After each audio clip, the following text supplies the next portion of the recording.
Coucou à tous. Alors aujourd'hui, une nouvelle vidéo sur une autre histoire Reddit. J'espère qu'elle va vous plaire et que la personne qui l'a racontée va la voir. N'hésitez pas à écrire votre histoire en commentaire.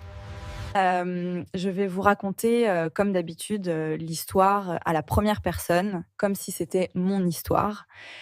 Bonsoir, je ne me rappelle pas vraiment Iva, mais je garde mon pseudo pour rester tranquille. J'ai 23 ans et je vis dans le sud de la France. Tout a commencé cet été.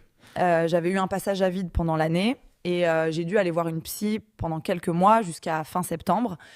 Elle travaillait dans une organisation qui aidait les personnes en difficulté psychologique, donc il y avait beaucoup d'allées et venues. Ce jour-là, celui de mon rendez-vous, il faisait gris. Un vrai temps de rentrée, vrel. Pluie fine, froid soudain, ambiance maussade. J'arrive à la rentrée, perdue dans mes pensées, pas vraiment consciente de ce qui m'entourait. Soudain, je sens un regard. Quelque chose de malveillant. Les poids de ma nuque se dressent. Un homme, mal habillé, négligé, avec un œil menaçant, me fixe depuis le trottoir d'en face. Je me tourne comme si de rien n'était, pour éviter une situation malsaine, et j'entre dans le bâtiment. Pour atteindre le bureau de ma psy, il fallait traverser un hall désert, puis monter au premier étage. J'avais le choix, l'ascenseur, très lent, ou les escaliers, étroits, vieillots, avec des couleurs criardes. Ce jour-là, j'ai pris les escaliers. Je sentais qu'il fallait que je me dépêche. Et j'ai bien fait. J'ai entendu la porte des entrées s'ouvrir au moment où je commençais à monter. Je me fige sur les 3 premières marches, je regarde discrètement et je le vois entrer. Ma respiration se coupe. Je monte les escaliers 4 à 4 jusqu'au bureau. Je ne dis rien à la secrétaire ni aux personnes. Je me persuade que je deviens parano à force de regarder des threads de histoires flippantes. Et je m'assois dans la salle d'attente en me disant que tout est dans ma tête. Mais l'homme arrive à son tour, sûrement par l'ascenseur.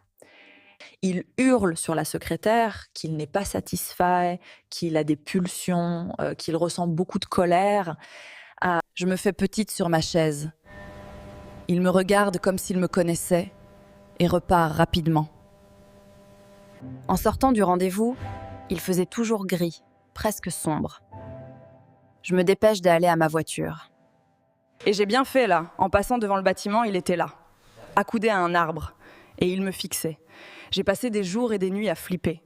Je me disais que ce mec était peut-être un taré qui me suivait. Puis je ne l'ai plus recroisé, alors j'ai fini par oublier. Mais un après-midi, fin automne, je devais rentrer chez moi après une sale journée. Quand je vais mal, j'aime m'isoler en hauteur pour regarder la vue. Alors je prends la direction du crématorium, le spot est magnifique, même si ça paraît creepy. Je m'enfonce dans des petites routes, des virages, les arbres se resserrent, la lumière baisse. J'arrive au parking, seule, face au village. Le soleil commence à se coucher. Et là, j'entends un moteur au loin. Une voiture roule lentement. Je tourne la tête. Mon cœur s'arrête. C'était lui. Comme si ma mémoire se réveillait, tout me revient Vilhalt. Les fois où je l'avais croisé sans faire attention. Quand je sortais du travail, quand j'allais faire mes courses, quand j'allais au cinéma, il avait toujours été là.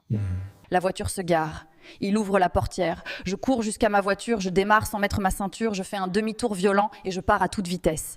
Et dans mon rétroviseur, je le vois me regarder partir avec un air satisfait, comme si m'avoir fait peur l'amusait. Depuis ce jour, je ne m'isole plus jamais quand je vais mal. Je reste dans des endroits publics, l'Arlia, bars, salles de sport, lieux fréquentés. Je fais attention. Alors, je ne me mets plus jamais en situation de vulnérabilité. Je ne l'ai plus jamais revu. Mais il m'a traumatisée. Voilà, j'espère que l'histoire vous a plu et faites attention à vous dans ce cas. N'hésitez pas à vous abonner et à liker la vidéo.